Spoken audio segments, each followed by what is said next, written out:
नमस्कार। रामायण की कहानी तो हम सब जानते हैं, एक महान जीत की कहानी।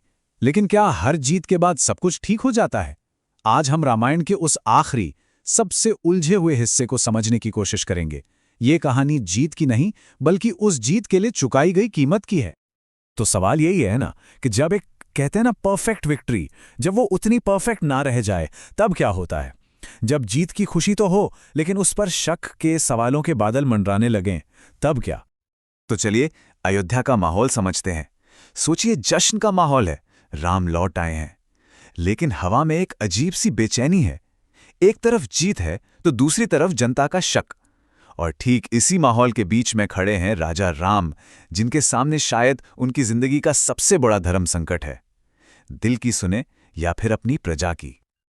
और इस पूरी उलझन की जड़ क्या है? वो ये है कि रानी सीता लंका से लौटने के बाद अपनी पवित्रता साबित करने के लिए अग्नि परीक्षा जैसी कठिन परीक्षा से गुजर चुकी हैं। फिर भी अयोध्या के लोगों के मन में शक बना हुआ है, और यही एक छोटा सा शक पूरी कहानी को एक बहुत ही दर्दनाक मोड़ देने वाला है। आप जरा राम के नजरिए से देखिए। उनके अंदर दो लड़ाइयां चल रही हैं। एक तरफ हैं पति राम, जिनका दिल जानता है, उन्हें पूरा यकीन है कि सीता पवित्र हैं। ये उनका प्यार है, उनका भरोसा है।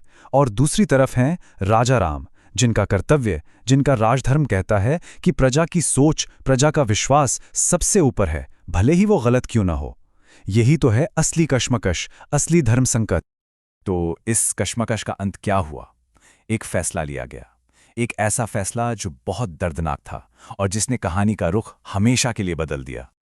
अपने राजधर्म को, अपने राजा होने के कर्तव्य को निभाने के लिए राम ने पति के प्यार की बलि दे दी। उन्होंने एक बहुत ही भारी मन से रानी सीता को वनवास भेजने का फैसला कर लिया, सिर्फ इसलिए ताकि राजा के आदर्श पर कोई उंगली ना उठा सके। जरा सीता जी के इस सफर को देखिए। ये टाइमलाइन सब कुछ बयां कर देती है। पहले उन्हें लंका की कैद से छुड़ाया जाता है, फिर उन्हें अग्नि परीक्षा से गुजरना पड़ता है, ये साबित करने के लिए कि वो पवित्र हैं।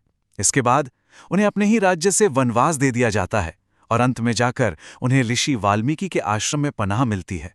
सोचिए, एक रानी का ये सफर कितना दिल तोड़ने वाला रहा होगा। लेकिन हर अंधेरी रात के बाद सुबह होती है ना? तो इस दुख और अकेलेपन के बीच से ही कहानी एक नया मोड़ लेती है। एक ऐसी उम्मीद जन्म लेती है जो अयोध्या के भविष्य और राम की विरासत को आगे बढ़ाने वाली थी। उसी जंगल में, उसी एकांत में सीता जी ने दो जुड़वा बेटों को जन्म दिया, लव और कुश। ये सिर्फ राम के बेटे नहीं थे, ये राम के वंश को आगे बढ़ाने वाले थे। ये असल में अयोध्या के भविष्य का जन्म था।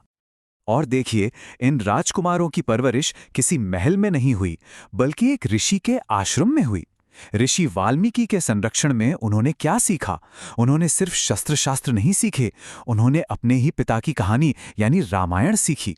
उन्होंने सीखा कि सही आचरण क्या होता है, बहादुर कैसे बनना है और बुद्धिमान कैसे बनना है, बिल्कुल अपने पिता की तरह। तो एक तरफ जंगल में एक नई पीढ़ी तैयार हो रही थी, पर दूसरी तरफ उस लंका का क्या हुआ जो युद्ध में तबाह हो गई थी? वहां भी एक नई सुबह हो रही थी, बर्बादी के बाद पुनर्निर्माण की सुबह। और इस नई सुबह का चेहरा थे विभीषण, रावण के ही भाई। याद है ना? उन्होंने धर्म का साथ देने के लिए अपने भाई का विरोध किया था। अब वो लंका के नए राजा थे, और उनका अपनी प्रजा के लिए एक ही संदेश था, शांति और धर्म के रास्ते पर लौट आओ। वो सिर्फ एक राजा नहीं थे, वो एक नई बेहतर शुरुआत का प्रतीक थे। और ये सिर्फ बातें नहीं थीं, विभीषण ने काम करके दिखाया। उन्होंने एक एक करके कदम उठाए। सबसे पहले उन्होंने राक्षसों को समझाया बुझाया, उन्हें धर्म के रास्ते पर वापस आने की सलाह दी। फिर उन्होंने किले की मरम्मत करवाई और पूरे राज्य को फिर से बनाने का काम शुरू किया। उन्होंने लंका को सचमुच एक नया जीवन दिया। तो जब हम इस पूरे अध्याय को देखते हैं, तो आखिर में बचता क्या है? कुछ बहुत गहरे सवाल, ऐसे सवाल जो आज भी उतने ही प्रासंगिक हैं। प्यार के बारे में, कर्तव्य के बारे में और बलिदान के बारे में।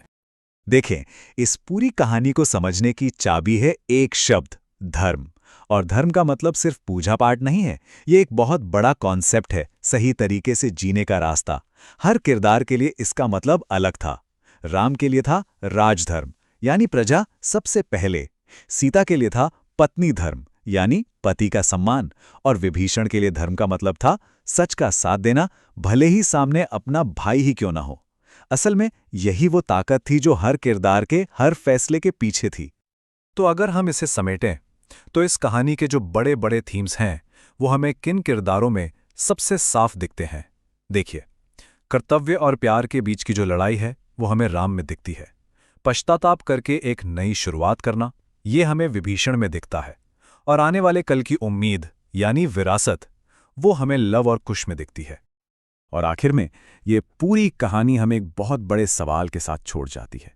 सवाल ये है कि क्या एक महान लीडर को, एक बड़े नेता को अपनी पब्लिक ड्यूटी के लिए, अपने फर्ज के लिए, अपने व्यक्तिगत प्यार और अपनी नैतिकता की बलि देनी पड़ती है? ये एक ऐसा सवाल है जिसका जवाब हजारों साल पहले भी मुश्किल था और शायद आज भी उतना ही मुश्किल है। इस पर सोचिएगा जरूर।